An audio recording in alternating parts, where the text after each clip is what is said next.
बोली प्रेम से श्री सद्गुरु महाराज की। श्री सद्गुरु महाराज की।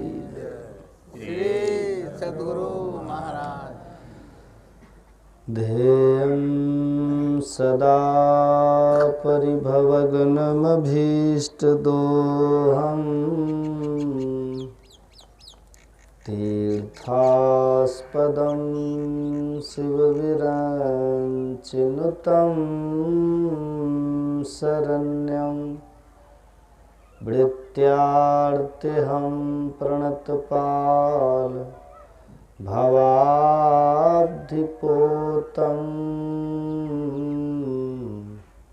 वन्दे महापुरुष ते चरणारविन्दम्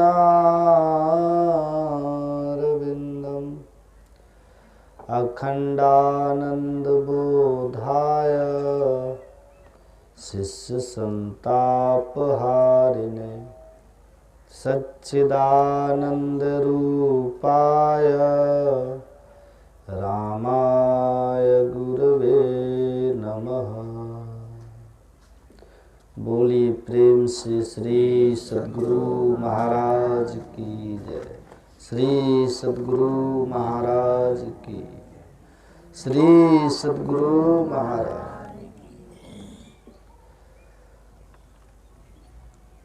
मंचासीन पूज्य स्वामी कमली बाबा, उपस्थित परमादरणीय सत्संग प्रेमी महानुभावों, पूजनीय माताओं एवं भक्तिमती बहनों, अभी हम लोग मुंडक उपनिषद का पाठ सुना है, फिर योग सिखोपनिषद का भी पाठ सुना है। कई अध्याय हम लोग सुन चुके हैं। आत्मा के बारे में सुना रहे थे, मुक्ति के बारे में सुन रहे थे।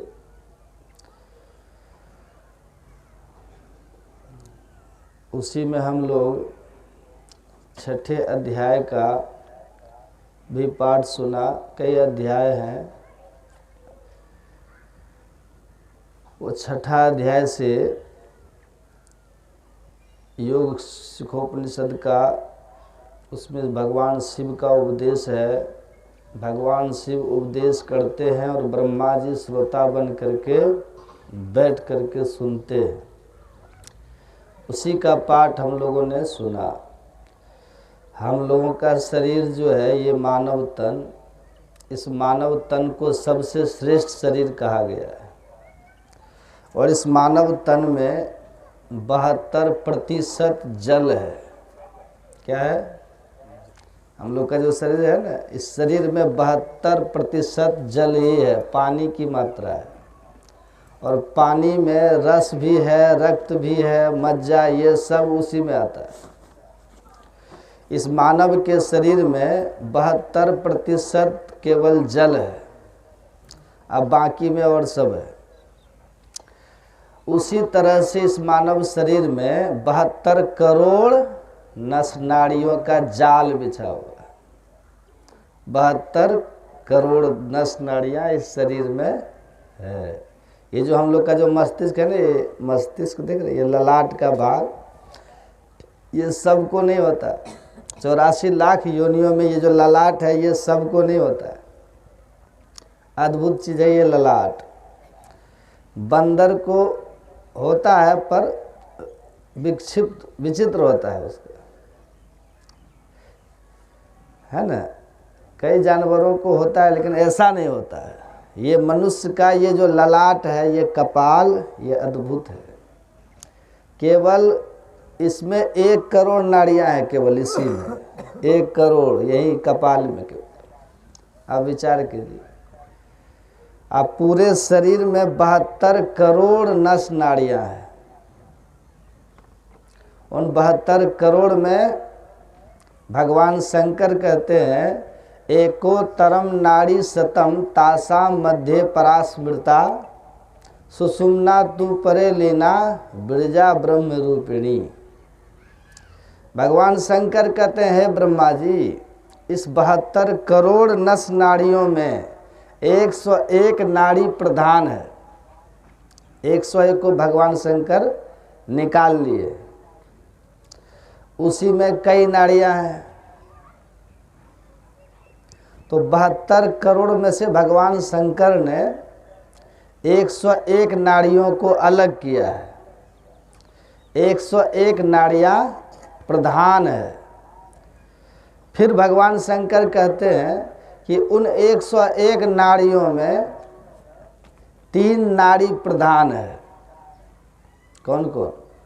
इड़ा, पिंगला और सुषुम्ना। 3 नाड़ी प्रधान है। इड़ा नाड़ी को रजोगुणी नाड़ी कहते हैं ये, आप पिंगला को तमोगुणी कहते हैं, और दोनों के बीच में है सुषुम्ना। अच्छा, ये बात भगवान शंकर क्यों कहते हैं? इसको सुनने की जरूरत क्या है? क्यों इसकी जरूरत है सुनने की?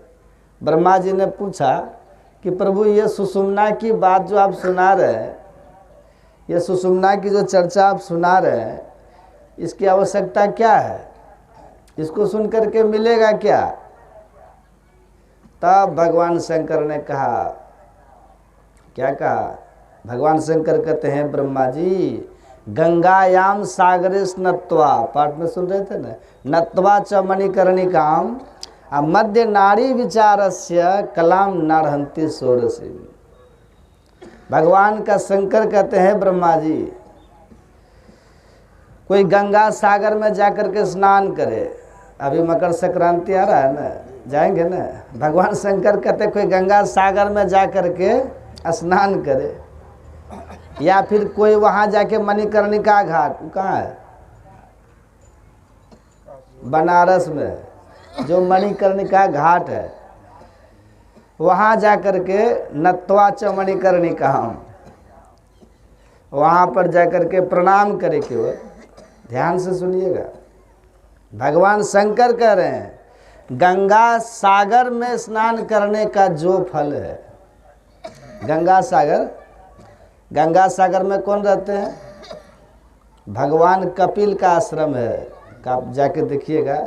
और वहीं पर गंगा सागर में ही महर्षि कपिल के कोप से सागर का 60,000 पुत्र जल करके भस्म हो गया था।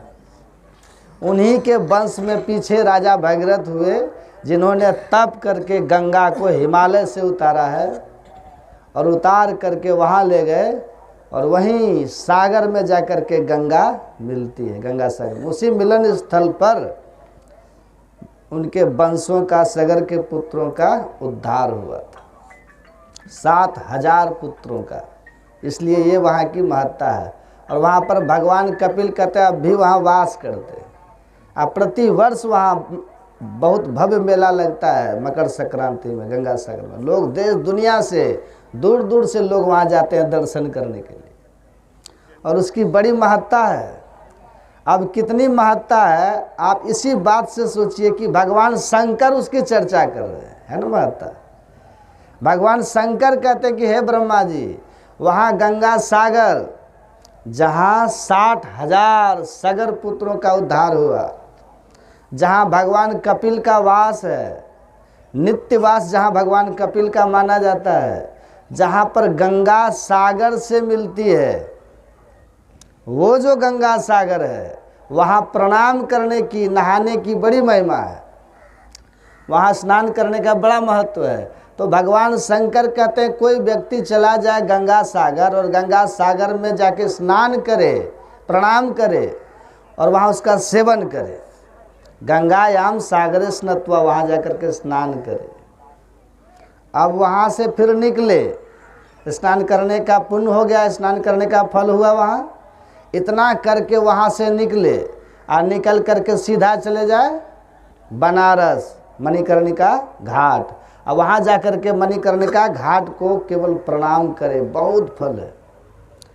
अब भगवान शंकर कहते हैं ये दोनों का जो फल है ना, ये फल भी मध्य नाड़ी विचारस्य कलाम नारहंती षोडशी। भगवान शंकर कहते हैं मध्य नाड़ी का जो विचार है, मध्य नाड़ी मतलब सुषुम्ना, सुषुम्ना का जो विचार है, सुषुम्ना के बारे में जो सुन रहे हैं, जो समझ रहे हैं, जो विचार कर रहे हैं, ये सुनने समझने विचारने का जो फल है, भगवान शंकर कहते हैं यह फल जो है सुषुम्ना के बारे में सुनने समझने और विचारने का जो फल है, ये फल उससे 16 गुना अधिक है। कौन कह रहे हैं ये बात? फिर से बोलिए। भगवान शंकर झूठ भी बोलते हैं क्या?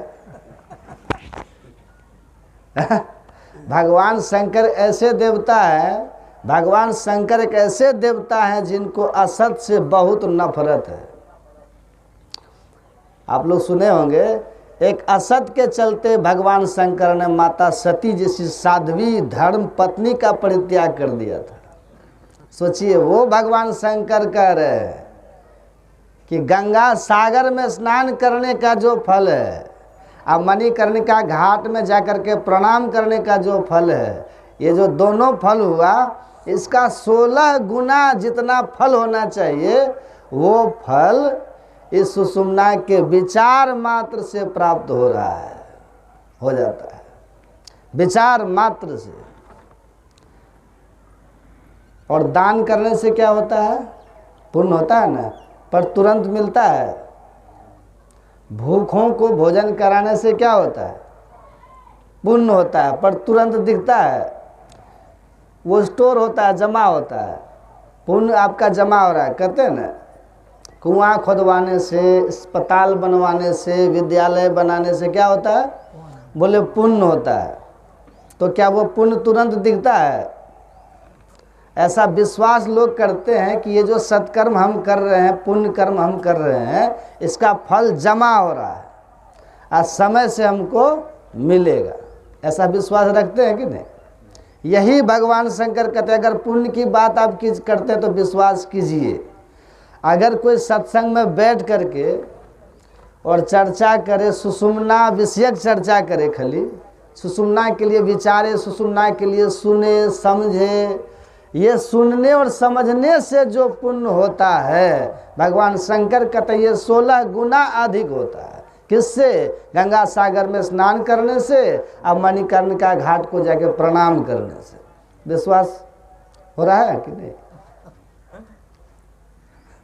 विचार कीजिए, भगवान शंकर कह रहे। तब भी भगवान शंकर को इतना कहने के बाद भी संतोष नहीं हुआ। आगे फिर भगवान शंकर कहते हैं कि और सुनिए ब्रह्मा जी, अनेक यज्ञ दानानि व्रतानि नियमस्तथा सुषुम्ना ध्यान लेशस्य कलाम नारहंति षोडशी। अनेक यज्ञ, भगवान शंकर कहते हैं अनेकों प्रकार का यज्ञ कोई व्यक्ति करे और बहुत तरह से दान करे, यज्ञ करे, दान करे, और व्रतानी, व्रत भी करे, व्रत का परिपालन करे, है ना। लोग कई व्रत करते हैं ना, पर्व करते हैं, ये सब जो व्रत पर्व, व्रत के पहले लगा हुआ अनेक, अनेक मतलब कई तरह का व्रत करे और विविध प्रकार के नियमों का लोग पालन करे। इसका जो फल है, भगवान शंकर कहते हैं वो सुषुम्ना ध्यान के, सुषुम्ना विचार के 16वें भाग के बराबर भी नहीं है। कितनी बड़ी बात कह रहे हैं, कितनी महिमा है इसकी, सोचिए जरा। भगवान शंकर से भगवान ब्रह्मा जी पूछते हैं कि प्रभु एक बात बताइए कि दुनिया में सबसे बड़ा तीर्थ कौन है? इस संसार में सबसे बड़ा तीर्थ कौन है जिस तीर्थ का हम सेवन करें? भगवान शंकर ने तुरंत कहा, योग सिखोपनिषद में पढ़िएगा, भगवान शंकर तुरंत कहते हैं सुषुम्नैव परम तीर्थम, सुषुम्नैव परम तीर्थम, सुषुम्ना ही सबसे बड़ा तीर्थ है। और हम लोग क्या कहते हैं? त्रिवेणी संगम सबसे बड़ा तीर्थ है, गंगा सागर सबसे बड़ा तीर्थ है, सब तीर्थ बार बार, गंगा सागर एक बार। तो आपकी बात सत्य है कि भगवान शंकर की? किनकी बात सत्य है? भगवान को मानना अलग चीज है, भगवान की बात मानना अलग चीज है। यदि भगवान की प्रसन्नता आप अगर चाहते हैं तो भगवान की बात को माननी पड़ेगी। भगवान कहते हैं, अगर तीर्थ की बात पूछते हो ना, तो भगवान कहते हैं सुषुम्ना से बड़ा कोई तीर्थ है ही नहीं, कोई तीर्थ नहीं। अब दुनिया के किसी भी तीर्थ में चले जाइए, मानते हैं कि तीर्थों में जाने से पाप खत्म होता है, ये है, तीर्थों में जाने से पाप खत्म होता है, ये हम मानते हैं। लेकिन एक और बात सुनिए, अगर तीर्थ में गए तो पहले का किया हुआ कुछ पाप तो खत्म होता है, और यदि तीर्थ में अगर पाप हो गया तो तब क्या होगा? अगर तीर्थ में पाप हो गया तो तीर्थ में क्या हुआ, किया हुआ पाप जो वज्र लेप हो जाता है। तीर्थ का पाप मिटता नहीं है कभी, उसको भोगना ही पड़ता है। ये खतरा है तीर्थों में। और आप जाके देखिए ना, हरिद्वार जाइए, गंगा सागर चले जाइए, ऋषिकेश, लक्ष्मण झूला, कहीं चले जाइए वृंदावन, चले जाइए मथुरा, वहाँ जाके देखिए जमुना किनारे क्या क्या लोग करते हैं। गंगा सागर में जाके देखिएगा क्या क्या होता है। मतलब ये नहीं कि हम दुर्गुण देखने की बात नहीं कर रहे हैं, पर जो हकीकत है वहाँ जाकर के देख लीजिए। जितना पुण्य होता है ना, उससे कई गुना बढ़ कर के लोग पाप करते हैं, होता है। धर्म ग्रंथों में लिखा हुआ है, भागवत में ही लिखा हुआ है कि ऐसे ऐसे पापी लोग तीर्थों में जाकर के वास करने लगे जिससे तीर्थ का महत्व खत्म हो गया।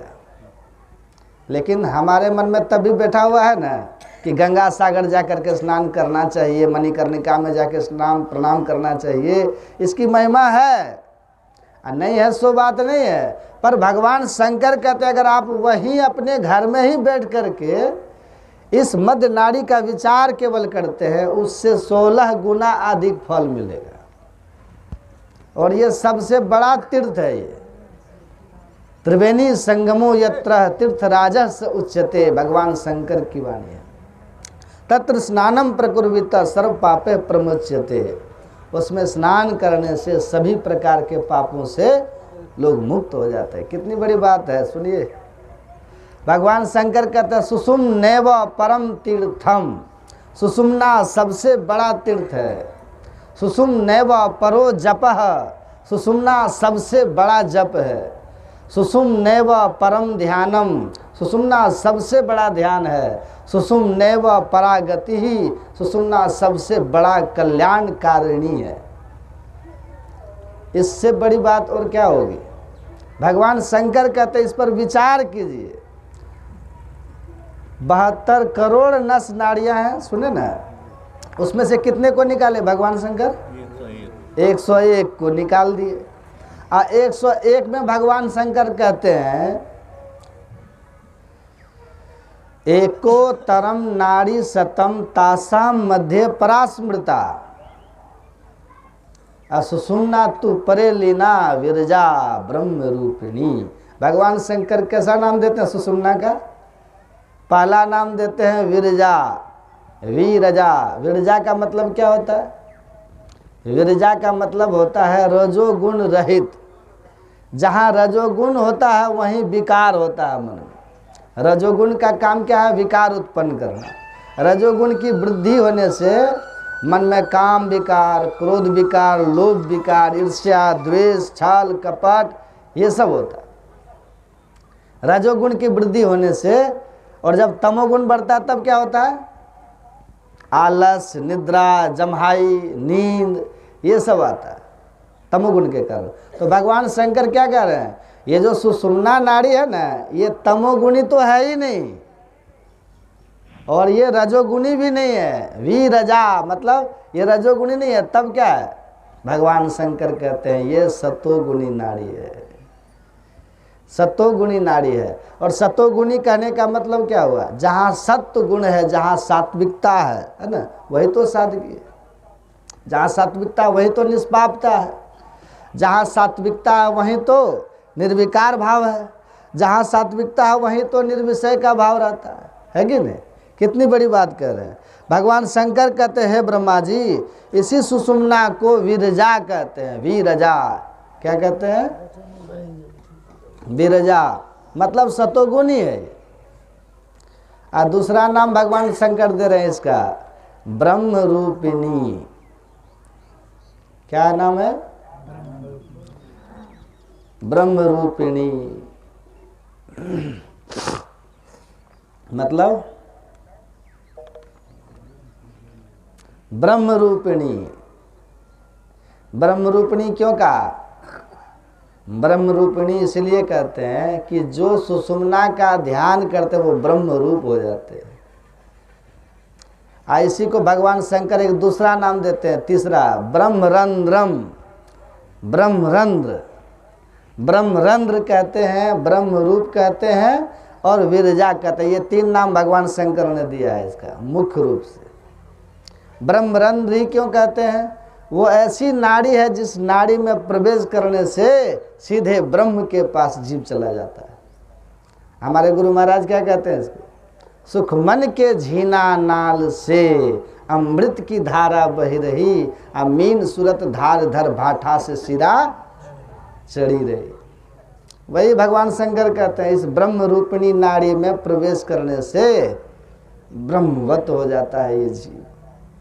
इसलिए इसको ब्रह्म रूप भी कहते हैं, ब्रह्म रूपिणी भी कहते हैं, और इसी को ब्रह्मरंध्र भी भगवान शंकर ने कहा।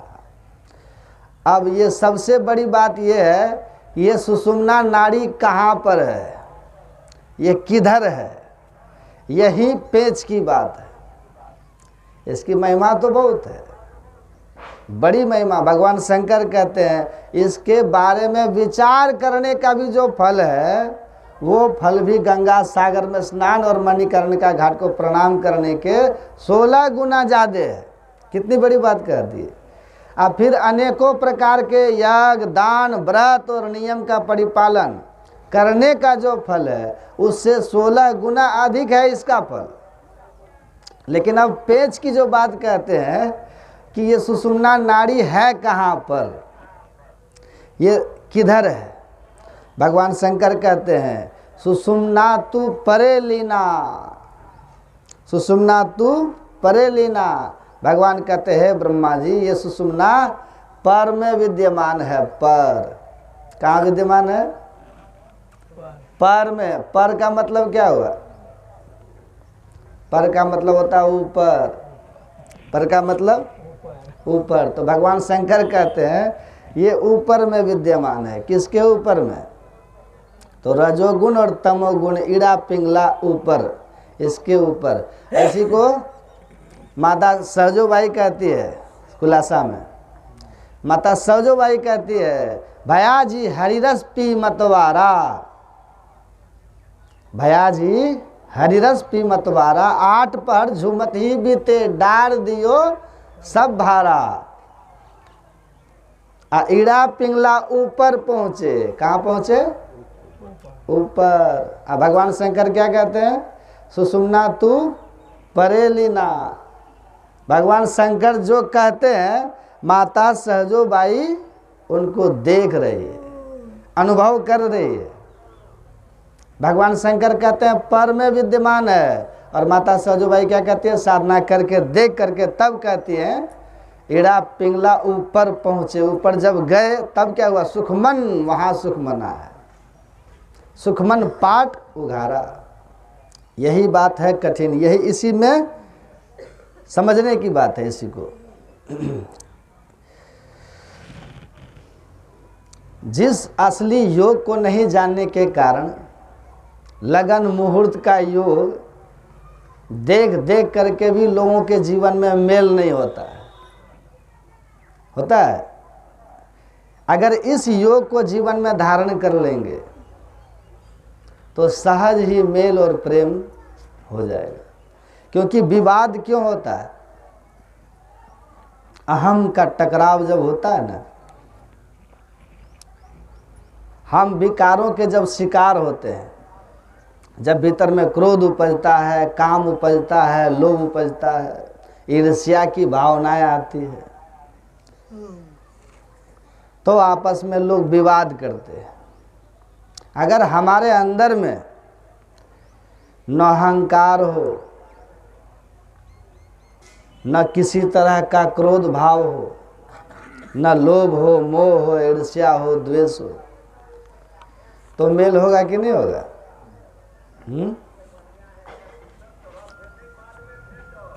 मोह होगा तो मेल टूट जाएगा। भाई भाई में एक प्रसंग है कि दो भाई थे, आपस में बहुत मेल था। ये योग देखिए केवल मोक्ष ही नहीं देता है, जीवन में भी आपको सुखमय जीवन जीने के लिए सिखाता है। जीवत ही करो आशा, जीते जी मुक्ति, जीते जी दुखों से छुट्टी, और जीते जी स्वर्ग की अनुभूति, जीते जी परमानंद की अनुभूति। स्वामी राम तीर्थ कहते थे, जब तक तुम अंधकार में रहते हो किसी से आपका स्थायी मेल नहीं होगा। समझ गए कि नहीं? स्वामी राम तीर्थ की पुस्तक में लिखा हुआ है, आंख बंद करने पर जो ये अंधकार देखते हो, इस अंधकार में रहते हुए अस्थाई मेल आपका किसी से नहीं होगा। समझिए बात को। आकाशीय बिजली जैसे चमक करके समाप्त हो जाती है, दामिनी दमकी रहे घन माही, वैसे ही संसार में किसी से भी आपका मेल हो तो वो टिकेगा नहीं। क्यों? अंधकार है भीतर, वो स्थिर नहीं होगा। प्रेम स्थिर नहीं होगा, भाईचारा भी स्थिर नहीं होगा।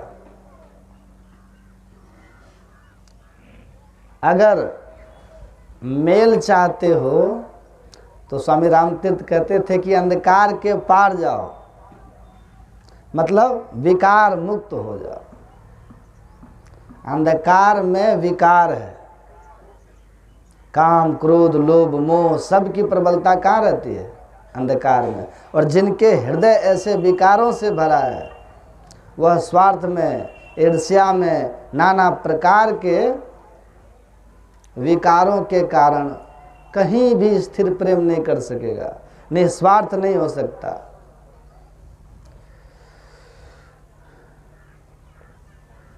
तो संसार में पूज्याचार्य श्री एक कहानी कहते थे, दो भाई थे, बड़ा प्रेम था आपस में, समझे, बहुत प्रेम था।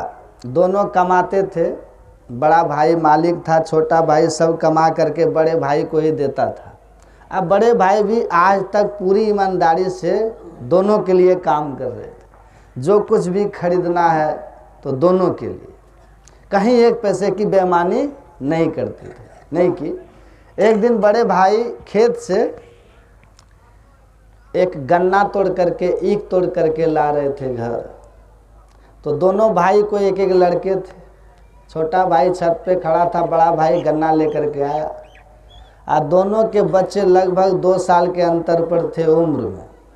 दोनों दौड़ करके गए गन्ना मांगने। तो बड़े भाई ने गन्ने को 2 भाग किया, 2 को देना है ना बेटा भतीजा को। तो गन्ने का जो जड़ भाग होता है वो मीठा होता है, और जो ऊपर का हिस्सा होता है छिपिन कहते हैं, वो फीका होता है। तो उन्होंने क्या किया कि गन्ने को तोड़ा। जब तोड़ा तो दाहिने हाथ में जड़ भाग था, अब बाएं हाथ में छिप था गन्ना का।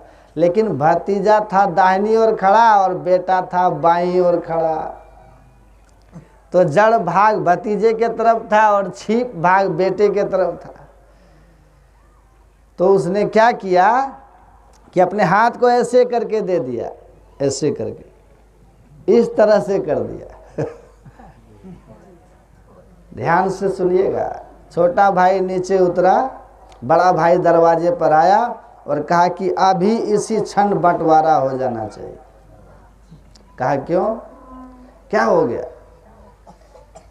आज तक तुमने जो कुछ किया हमने जो कमाया ईमानदारी से एक एक पैसे का हिसाब देता हूँ, विकास किया हूँ। कहा कि अब तक नहीं हुआ लेकिन अब आगे हो सकता है। कहा कैसे? कहा आप हमको ये गणित समझा दीजिए कि आपने हाथ ऐसे क्यों किया, हाथ ऐसे क्यों किया? कहा हमसे गलती हो गई। कहा अगर एक गन्ने में आप बेटा और भतीजा का भेद कर सकते हैं तो आगे आप कुछ भी कर सकते हैं भाई साहब।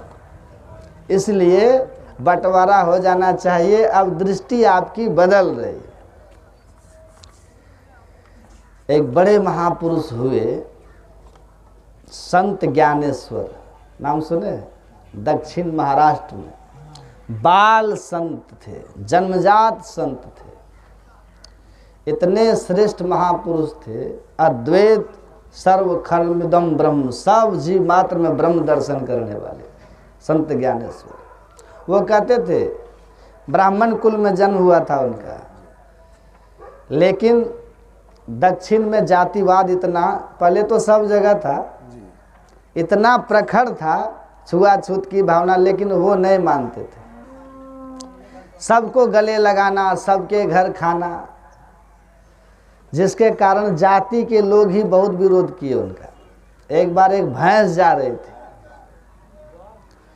कुछ ब्राह्मण लोग थे, उन्होंने कहा कि तुम कहते हो कि नाम रूप सब काल्पनिक है, सब में एक ही तत्व है, ब्रह्म तत्व।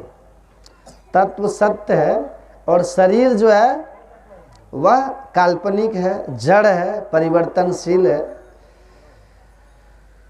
आत्म तत्व की दृष्टि से सब एक है, कोई भेद नहीं। भगवान श्री कृष्ण ने कहा ना, विद्या विनय संपन्ने ब्राह्मणी गविहस्तनी सुनी च व स्वपाके च पंडितः समदर्शिना।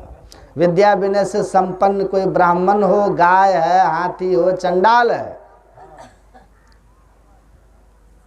जो ज्ञानी है, सच्चे पंडित है, वो सब में समभाव रखते हैं, समदर्शी होते हैं, सब में एक ही ब्रह्म को देखते हैं। तो वो कहते थे सब ब्रह्म के ही प्रकटीकरण है, इसीलिए भेद दृष्टि पाप है। ऊंच नीच का भाव रखना ये पाप है। तो एक भैंस जा रही थी, तो ब्राह्मणों ने कहा कि ये भी ज्ञानेश्वर ही है, ये भैंस भी ज्ञानेश्वर है। संत ज्ञानेश्वर ने कहा समस्त जगत ज्ञानेश्वर है, अर्थात एक ही है, ब्रह्म ही है। दो लाठी कस के कहा भैंस को मारेंगे तो तुम्हारा पीठ फटना चाहिए। कहा भैंस को दो डंडा कस के मारा गया, भैंस को कुछ नहीं हुआ, संत ज्ञानेश्वर की पीठ फट गई। श्री सद्गुरु महाराज इतने महान जन्मजात योगी थे। उन्होंने गीता पर एक टीका लिखा है, संत ज्ञानेश्वरी गीता, बहुत मशहूर टीका है उनकी। महज 21 साल के इस टीका को पूरा करके और 21 साल की उम्र में ही उन्होंने कहा मेरा काम अब हो गया, अब मैं चलता हूँ, और शरीर का त्याग कर दिया 21 साल की उम्र में। उस गीता के पहला श्लोक पढ़िएगा, जहाँ से शुरू होता है ना, धर्म क्षेत्रे कुरुक्षेत्रे समवेता युयुत्सवः मामका पांडवश्चैव किम अकुर्वत संजय। धर्म क्षेत्र कुरुक्षेत्र में युद्ध की इच्छा से उपस्थित हुए मेरे और पांडु के पुत्रों ने क्या किया, हे संजय मुझे बताओ।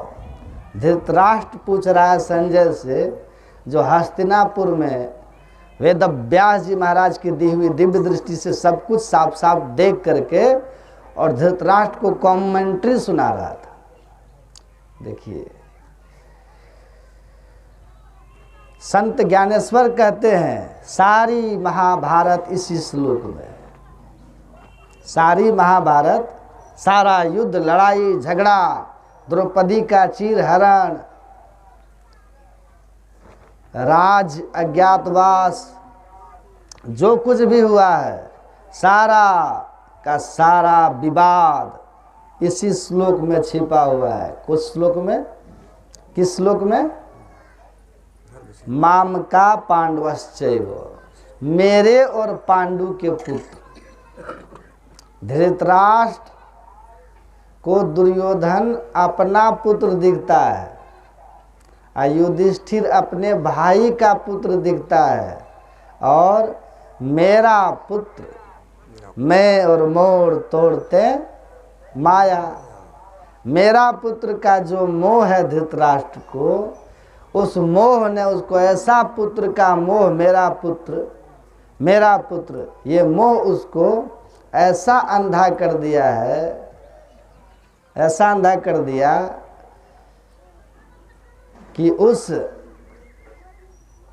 मोह की बंधी हुई पट्टी उसको युधिष्ठिर का कोई गुण देखने नहीं देता था। पांडव तो गुण के खजाने थे, लेकिन उसको पांडवों में गुण दिखाई नहीं दे रहा था धृतराष्ट्र को। और दुर्योधन, नाम भी दुर्योधन और काम भी दुर्योधन, दुष्ट था, लेकिन पुत्र के मोह में अपने पुत्र की दुष्टता उसको दिखाई नहीं दे रही थी, और इतना मोहग्रस्त था कि भरी सभा में पुत्र अपने ही भाई की तो वो बहू थी ना द्रौपदी, नंगा करने के लिए आदेश दे रहा है। अब वो राजा थे, एक बार कह देते कि नहीं ये नहीं होगा, तो ये उसी समय बात खत्म हो जाती। दुर्योधन के आदेश का कोई अर्थ वहाँ नहीं रह जाता, राजा के आदेश के सामने रहता। और फिर वो कुछ कर भी नहीं सकता कुछ दुर्योधन, क्योंकि भीष्म फिर राजा के तरफ से खड़े हो जाते, द्रोणाचार्य खड़े हो जाते, और मजबूर होकर के द्रौपदी का चिरहरण रुक जाता। लेकिन इतना बड़ा उसको मोह था धृतराष्ट्र को, कितना बड़ा पाप उसका पुत्र कर रहा था दुर्योधन, लेकिन तब भी उसको ये दिखाई नहीं दे रहा था, पाप दिखाई नहीं दे रहा था। इसीलिए वेदव्यास जी महाराज ने कहा था कि तुम्हारी ये जो अंधी आंखें हैं ना धृतराष्ट्र, इससे हस्तिनापुर को कोई दिक्कत नहीं होगी। यद्यपि तुम सिंहासन पर हो, अंधे हो, स्वयं नहीं चल पाते हो, राजा को राज्य की रक्षा का भार होता है, लेकिन तुम अपने अकेले चलने की स्थिति में नहीं हो, रास्ता दिखाने के लिए तुमको सहारा चाहिए। तब भी इस हस्तिनापुर को कोई खतरा नहीं, क्योंकि भीष्म जैसे, द्रोणाचार्य जैसे, पांडवों जैसे वीर से ये राज्य सुरक्षित है, इसलिए कोई खतरा नहीं है। लेकिन तुमने अपने विवेक की आंख पर जो ये मोह की पट्टी बांध रखी है पुत्र मोह की, वो हस्तिनापुर के लिए विनाश का कारण हो जाएगा, विनाश का कारण होगा। तो हमारे जीवन में सारे विकार, ये मोह सकल व्याधिन कर मूला, अज्ञानता, मोह का अर्थ क्या है? अज्ञानता। और अज्ञानता कहाँ होती है? बंद अंधेरे कमरे में रस्सी को देख करके आपको सांप सा भ्रम होता है कि नहीं? और आप डरते हैं कि नहीं डरते हैं? अब प्रकाश अगर है तो वहाँ किसी रस्सी को देख करके सांप लगेगा? कोई भ्रम होगा? इसीलिए जब तक आप अंधकार में हैं, आंख बंद किए करके देखिए, जब तक आपके अंदर अंधेरा दिख रहा है तब तक आप विकार ग्रस्त रहेंगे। आपसे भूल चूक होती रहेगी। इस नगरी में तिमिर समाना भूल भरम हर बार, राधा स्वामी साहब, कोई ना कोई भूल होती रहेगी, उसका फल आपको नरक और दुख के रूप में, अपजस के रूप में भोगना ही पड़ेगा। खोज करो अंतर उजियारी, छोड़ चलो नौ द्वार। खोजिए आप अपने अंदर प्रकाश को, और नौ द्वारों से ऊपर उठ जाइए। नौ द्वार से ऊपर उठ के 10वें द्वार में जाइए, अंतः प्रकाश पाइए। पूज्यपाद महर्षि संत सेवी परमहंस जी महाराज कहते थे कि जैसे रात में दीपक जलाते हो तो कीड़े फतिंगे जाते हैं आते हैं, उसमें जल के खत्म हो जाते हैं। उसी तरह जब अपने अंदर में प्रकाश का दिया जलता है तो काम क्रोधादि विकार जो हैं ये कीड़े फतिंगे उसमें आके जल जाते और हमारा हृदय पवित्र हो जाता है।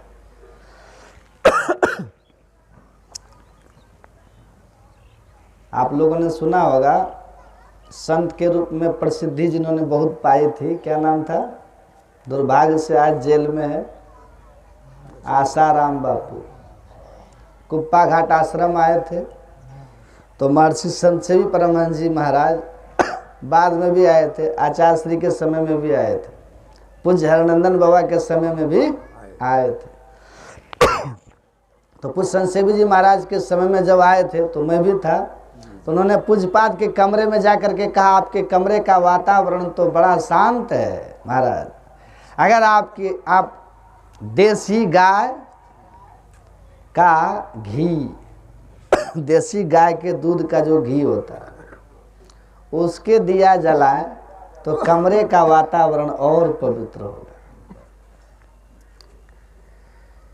पूज्यपाद महर्षि संत सेवी परमहंस जी महाराज ने कहा कि बाहर दिया जलाकर, घी के दिए जलाकर कमरे का वातावरण साधु शुद्ध नहीं करते, साधु के हृदय में दिया जलना चाहिए, हृदय में दिया जलना चाहिए तो भीतर का वातावरण शुद्ध हो जाएगा। और जिसका भीतर का वातावरण शुद्ध हो गया वो जहां बैठ जाएगा वहां का वातावरण शुद्ध कर देगा। श्री सद्गुरु महाराज। इसीलिए संत महापुरुष के लिए कहते हैं ना कि वो जहां बैठते हैं जो कुछ गंधी दे नहीं तो भी वास सुवास, क्योंकि अंदर में कोई विकार ही नहीं है। जो भी उसके शरीर से उत्सर्जित हो रही है आभा वो सात्विक आभा है, उस आभा में आप आएंगे तो सहज शांति आपको प्राप्त हो जाएगी। महर्षि रमन बिना बोले दुनिया में फैल गए हैं। तो उन्होंने कहा कि कबीर साहब ने कहा अपने घट दिया ना बारू रे, नाम का तेल सूरत के बाती ब्रह्म अगिन उदगारू रे। ये अपने में दिया जलाओ, यही योग है। एक दृष्टि करी समसरी जाने, योगी कहिए सोई। अंतर दृष्टि की युगल धारों को एक करके इस अंधकार के वज्र कपाट को तोड़ दीजिए, अंतः प्रकाश हो जाएगा। अंतः प्रकाश में विकार मर जाएंगे। निर्विकार जब आप हो जाएंगे तो संसार से निस्वार्थ प्रेम कर सकेंगे। निर्विकार व्यक्ति ही संसार के प्रति निर्विकार प्रेम कर सकता है। हेतु रहित जग जुग उपकारी, तुम्हार सेवक असुरारी। परमात्मा के जो जानने वाले, विकार मुक्त षड विकार जित अनग अकामा अचल अकिंचन सुचि सुख धाम। काम क्रोध लोभ मोह मद मात्सर्य, 6 विकारों को जीते हुए संत संसार के कामनाओं से मुक्त होते हैं। वे अपने आप में सुख के धाम होते हैं। आप लोग बद्री धाम, केदार धाम, कौन कौन धाम, वैद्यनाथ धाम और कौन धाम है, जगन्नाथपुरी, गंगोत्री, यमुनोत्री धाम, हाँ बहुत सारे धाम का नाम सुने होंगे, लेकिन सुख का धाम कहीं देखे हैं? सुख का धाम कहाँ है? गोस्वामी तुलसीदास जी महाराज कहते हैं, सट विकार जित, अंतर साधन करके, योग साधन करके, जिसने अपने अंदर के विकारों को जीत लिया, अनघ पाप रहित खुद को कर लिया, अनघ अकामा मतलब कामनाओं से मुक्त कर लिया, अचल अर्थात सत्य में जिसकी एकदम निष्ठा स्थिर हो गई, सत्य में जिसकी निष्ठा स्थिर हो गई। गुरु तेग बहादुर की गर्दन कट गई, लेकिन अपने सत्य के साथ उन्होंने समझौता नहीं किया, गर्दन जाने दिया, सत्य का संग नहीं छोड़ा, यही अचल। संत सुकरात को जहर का प्याला पीना पड़ा, पी लिए, सिद्धांत से समझौता नहीं किया। महावीर स्वामी गुरु जितने भी संत हुए, संत कबीर साहब 72 कसनी स्वीकार किए, सत्य को नहीं छोड़ा। अचल, अपने सिद्धांत पर निष्ठा और सत्य पर जो अचल है, ऐसे संत एकमात्र सुख के धाम है। उनके पास जाकर के ही आपको सुख मिलेगा। और उनकी बताई हुई युक्ति से जब आप साधन करने लगेंगे तो भजन में होता आनंद आनंद, आपके अंदर में आनंद बढ़ने लगेगा, सुख बढ़ने लगेगा, और बढ़ते बढ़ते एक दिन आप परमानंद को पालेंगे। इसीलिए यह जो योग है, इसका ज्ञान संत ही बताते हैं और बहुत कठिन नहीं है। राजयोग क्या है? योग मह योगी, राज मह राजा, जोग मह जोगी, तप में तपेसुर, गृहस्थ मह भोगी, ध्याय ध्याय भक्त सुख पावा, नानक तिस पुरुष का किन अंत न पावा। नानक सतगुरु भेटिया पूरा होवे जुगति, हसन दिया खेलन दिया, खानन दिया पहनन दिया, बीचे होवे मुक्ति। ये ऐसा सहज योग है, राज योग है, श्रेष्ठ योग है और सबसे होने वाला है कि नहीं? तो इसलिए हमारे गुरु महाराज कहते हैं आपको परमात्मा को पाने का साधन है ये योग। इसका ज्ञान हो जाए तो आपका कल्याण हो जाएगा। सबसे श्रेष्ठ भगवान श्री कृष्ण ने कहा, तपस्वी भी धिको योगी, ज्ञानी भ्योपी मतोधिकः, कर्मी भ्यश्चाधिको योगी, तस्मात् योगी भवार्जुन। भगवान श्री कृष्ण कहते हैं, बड़े से बड़े तप करने वाले तपस्वी, तपेद्वत् सहस्राणि एक पाद स्थितो नरः, एक पैर पर खड़ा होकर के कोई 1000 वर्ष तप कर ले, ऐसे तपस्वी से ये ज्ञानी, ये योगी श्रेष्ठ होते हैं। भगवान श्री कृष्ण के वचन है, 1000 वर्ष तप किया कोई खड़ा होकर, एक पैर पर, कोई अपने वृत्ति को एक क्षण सुषुम्ना ध्यान, अंतः प्रकाश पाने के लिए दृष्टि की युगल धारों को एक करने का अभ्यास किया केवल, उस तपस्वी से ये योगी श्रेष्ठ है। बड़े बड़े तपस्वी हुए ना, लेकिन किसी का विकार नष्ट नहीं हुआ। हिरण्यकश्यप ने कितना तप किया लेकिन भगवान का विरोधी हुआ। रावण ने गर्दन काट काट करके भगवान को चढ़ा दिया। ऐसा तपस्या किसने किया? लेकिन रावण का क्या हाल था? पढ़िए वाल्मीकि रामायण, क्या लिखा उसमें। रामायण में उनके वाल्मीकि जी ने रावण के बारे में बहुत लिखा है। ऐसे कामी पुरुष थे रावण कि जिसका वर्णन नहीं किया जा सकता है इस मंच से। तो तब कैसा था? भस्मासुर का ऐसा तप कि भगवान शिव को प्रत्यक्ष करके वरदान क्या मांगा? जिसके सिर पर हाथ रख दे वो जलकर भस्म हो जाए। दूसरे का नाश करने की बात कौन सोचेगा? जो भिखारी होगा वही ना। और ऐसा उसने क्यों सोचा कि पहले भोले बाबा को भस्म कर दे? क्योंकि पार्वती को प्राप्त करने की उसके अंदर भावना थी। काम विकार से पूरी शिकार हो चुका था पूरा। तो बड़े बड़े तप करके भी भगवान श्री कृष्ण कहते हैं विकार नहीं मिटते। योग की साधना करोगे, सतगुरु सतगुरु नित्य ही पुकारत, छीजत पाप समूह रहे। जैसे गुरु के दिव्य मंत्र को आप जपना शुरू कर देते हैं, आपके अंदर के विकार हटते चले जाते हैं। गुरु नानक देव जी कहते हैं, मूत पलीती कपड़ा होई, दे साबुन ले ये सो धोई, भरी ये मति पापा के संग सो धोवे नावे के रंग। गुरु नानक देव कहते हैं जैसे आपका कपड़ा गंदा हो जाता है तो साबुन सरफ मार करके उसको साफ करते हैं, उसी तरह जैसे आपके अंदर में पाप वृत्ति जो है, जैसे ही गुरु मंत्र का जप करना शुरू करते हैं, पाप वृत्ति वहीं से आपकी हटनी शुरू हो जाती है। विकार आपके हटने शुरू हो जाते हैं। मानस रूप हिये में धारत, काम क्रोध मद लोभ दहे। जब इष्ट का रूप, सदगुरु का रूप आप अपने हृदय में बसाते हैं तो आपके हृदय से विकार और घटते हैं। और जब अंतः प्रकाश के लिए दृष्टि योग की साधना करते हैं, अंतः प्रकाश प्राप्त करके एक अवस्था प्राप्त कर लेते हैं प्रकाश मंडल की, तो कहते हैं आपके सारे विकार नष्ट हो जाते हैं। तो तपस्वियों से ये योगी श्रेष्ठ है। ज्ञानी व्योपि मतोधिका, और केवल शास्त्रों को जानने वाले ज्ञानियों से ये योगी श्रेष्ठ होते हैं।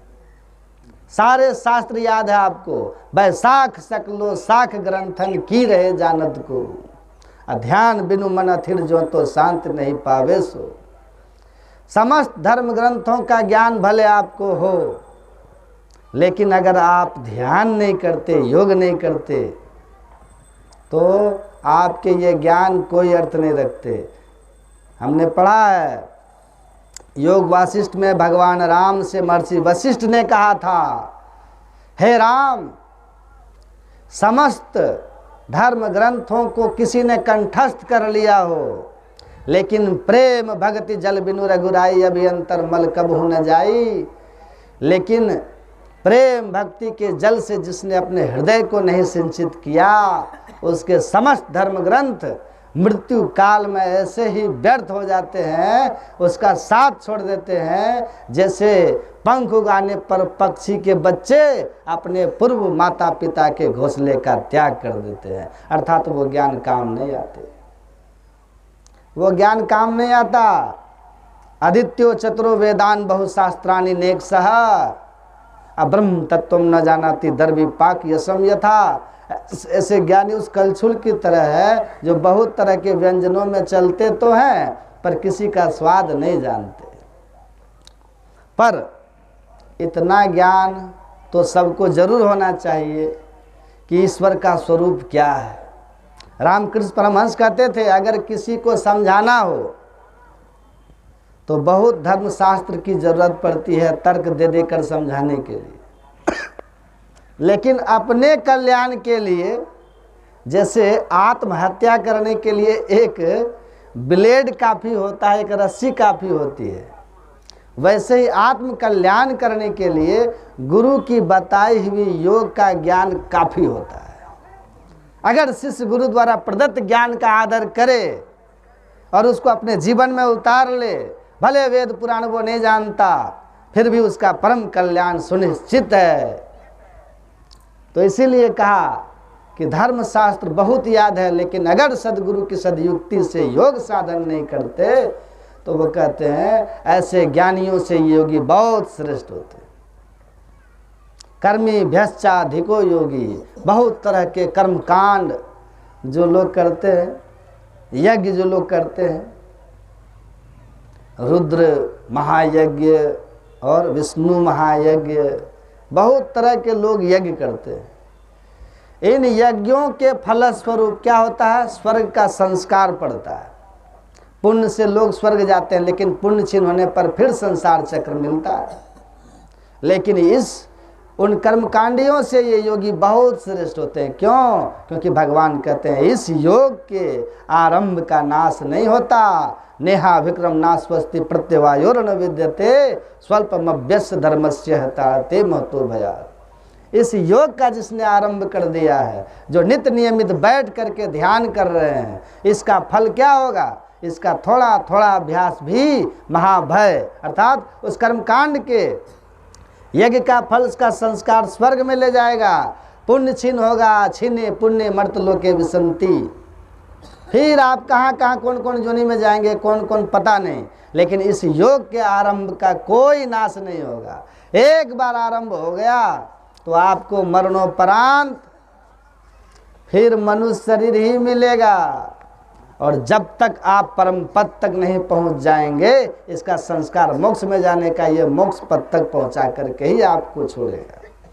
इसीलिए भगवान कहते हैं शास्त्र ज्ञानी हो, चाहे तप तपस्या करने वाला हो, और चाहे बहुत बड़े बड़े यज्ञ का करने वाला कोई हो, हे अर्जुन, इन सभियों से जो योगी होते हैं, जो बैठ करके ध्यान साधन करते हैं, सबसे श्रेष्ठ होते हैं। इससे विकार दमन होता है, मोक्ष की गति होती है, और जब तक मुक्ति नहीं हो जाती पुनर्जन्म मनुष्य शरीर में होता है। तो ऐसा महान योग है ये, इसलिए सभी संतों ने इसका प्रचार किया है। और कहा कि आप सब कोई कर सकते हो, बस खान पान को पवित्र रख करके संसार के काम को करते हुए आप समय निकाल करके इस साधन को कीजिए। गुरु महाराज कहते हैं भाई योग हृदय वृत्त केंद्र बिंदु जो चमचम चमके ना, वह जो विकार से मुक्त होने का जो मार्ग है योग हृदय दोनों आंखों के ठीक मध्य में, जिसको सुषुम्ना शिव नेत्र सहरक कहते हैं, चमचम चमकता। लेकिन कब? नजर जोड़ी धसी ताही में धुनी सुनी पावे ना। जब आप दृष्टि की युगल धारों को आपस में जोड़ देंगे, एक दृष्टि करी समसर, बाएं दाएं दृष्टि की धारें जब अंदर में मिल जाएंगी तो ईड़ा और पिंगला का जैसे संगम होगा, सुषुम्ना में अंतः प्रकाश हो जाएगा। कहते हैं ये बड़ा सहज है, बस आराम से बैठिए कीजिए, प्रकाश होगा, धुन सुनोगे और सूरत शब्द की करे कमाए निज घर जावे ना, और निज घर में निज प्रभु को पावे अति हुलसावे ना। तो बस इतना ही है कि बैठिए, सुबह शाम समय निकालिए और नैनन मूंदी को ध्यान को साधन करो, बैठ दृढ़ होय सुखासन, मानस जाप नाम उन्हीं केरा, मानस ध्यान रूप उन्हीं केरा, यही अवलंब ध्यान कछु होई, पुनः दृष्टि बल कीजे सोई, और सुखमन बिंदु को धरो दृष्टि से, सूरत छुड़ाओ पिंड सृष्टि से, धर कर बिंदु सुनो अनहद ध्वनि, विविध भांति की होती पुनि पुनि, धुनि सुनी सूरती चढ़ती जाई, अंतर पर टूटे दुखदाई। ये संतों का मूल ज्ञान है, एकदम मूल ज्ञान है। तो ये सदगुरु के शरण में जाकर के इनकी सदयुक्ति लेकर के साधन कीजिए, शरीर में आपको सब कुछ मिल जाएगा। इस गुफा में अखुट भंडारा, 30-20 बच्चे हरि अलग अपारा। गुरु नानक देव कहते हैं सब कुछ घर में ही बाहर नाही, अब बाहर टोले सो भरम भुलाही। बाहर घूमते रहेंगे, भरम में रहेंगे, अपने अंदर में साधन कीजिएगा, परमात्मा मिलेंगे। परमात्मा नहीं मिलेंगे जब तक तो मनुष्य शरीर बार बार मिलेगा। ऐसी इसी भक्ति को करने वाला परमात्मा की गुरु की कृपा छाया में रहता है, उसके जीवन में आने वाली आपदा विपदाएं भी टलती रहती है। संसार में वो अनेक विघ्न बाधाओं से बचता हुआ गुरु कृपा से बड़ी बड़ी बाधाएं, छोटी छोटी परेशानियों के साथ निकलते जाता है, आगे बढ़ते जाता है, और अंत में संसार से पार करके मोक्ष गति को पा करके धन धन हो जाता है। तो भक्ति कीजिए, लेकिन भक्ति के स्वरूप को समझ के कीजिए। इसीलिए सीधी सरल भक्ति है, शरीर को ही मंदिर बनाइए, इसमें अभक्ष मत डालिए। ये शरीर है, शिवालय है। बाहर के शिवालय में कितनी पवित्रता लोग जाते हैं। ईश्वर के शिवालय को जिसको शिव कहते हैं, स्वयं देहम शिवालयम प्रोक्तम, ये शरीर ही शिवालय है, ईश्वर कृत है। इस शिवालय में मुर्गा, अंडा, दारू, खैनी, सिगरेट, क्या क्या लोग, गुटखा, क्या क्या आप डाल देते हैं। तो इस शिवालय को पवित्र रखिए और अपवित्र रख करके ध्यान भजन कीजिए, तो आप गुरु महाराज की कृपा से, ईश्वर की कृपा से संसार में भी सुख से रहिएगा, शांति भीतर बनी रहेगी और परमार्थ भी आपका सिद्ध हो जाएगा। देखिए यहाँ मंटू जी ने यहाँ सत्संग का कार्यक्रम अपने पिताजी के पुण्य स्मृति में किया, जिसमें आप सभी लोग यहाँ आए, कल से इस ज्ञान को सुना। जो कोई भी इस ज्ञान यज्ञ में, जो भी इसमें धन लगाए, बड़े सौभाग्यशाली हैं, ईश्वरीय कृपा के पात्र हैं। जो धन नहीं लगाए, तन से सेवा किए, उनकी भी महिमा है। जो ना तन लगाए ना धन लगाए, लेकिन आकर के सुने, तो उनकी भी कम महिमा नहीं है, क्योंकि सुनना भी परमात्मा की भक्ति है। भगवान राम कहते हैं ना, प्रथम भक्ति संतन कर संगा, दूसरी रति मम कथा प्रसंगा। आकर के प्रेम से आप लोग सत्संग को सुने तो भगवान कहते हैं ये भी हमारी दूसरी भक्ति है। और ऐसी भक्ति भी अगर कोई करता है तो वो भी सोई अतिशय प्रिय भामिनी मोरे, वो भी मुझको बहुत प्रिय है। तो आप सभी सौभाग्यशाली हैं जो यहाँ आए, सुने, समय दिए। मेरी प्रार्थना है सदगुरु महाराज से कि आप सब लोगों का जीवन सुखमय, आनंदमय, इसी तरह ध्यान सत्संग में हो। बोलिए प्रेम से श्री सदगुरु।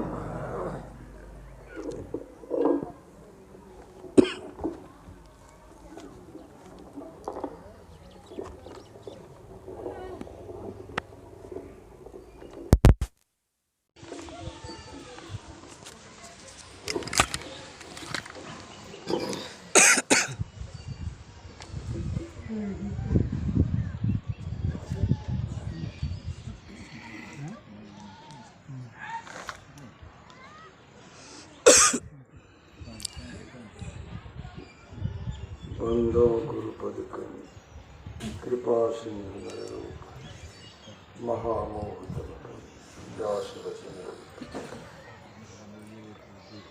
मंचासी श्रद्धे पूज्य स्वामी जी के श्री चरणों में बारंबार नमन। मंचासी श्रद्धे कमली बाबा के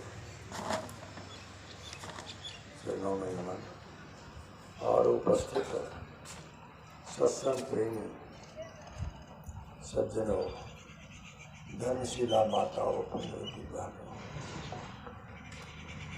मैं कुछ कह नहीं रहा हूँ। आप लोगों ने जो श्रवण किया उसको अपने जीवन में उतारिए। कल भी मैंने कहा मुझे दुख होता है, दुख आपके लिए है, आपका कल्याण हो इसके लिए दुख होता है कि आप भटक गए। जैसे कि ध्यान से सुनिएगा, जुआरी जो है चाहता है हमारा कई साथी बन जाए, उसी तरह से कोई सत्संगी प्रेमी जन चाहता है कि हमारे सत्संगियों की संख्या बढ़े। मैं कोई अहंकार बस नहीं कह रहा हूँ, दुख होता है कि जो आस्था आप लोगों ने शुरू में दिखाया वो आस्था आपका टूट रहा है, आप भटक रहे हैं। कितने सदग्रंथों और संत वाणियों का उदाहरण दे करके हमारे पूज्यपाद स्वामी जी ने आप लोगों को कितनी ज्ञान की गहराई पर जाकर के आपको दिया।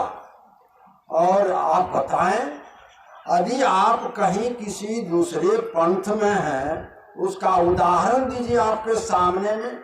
गीता का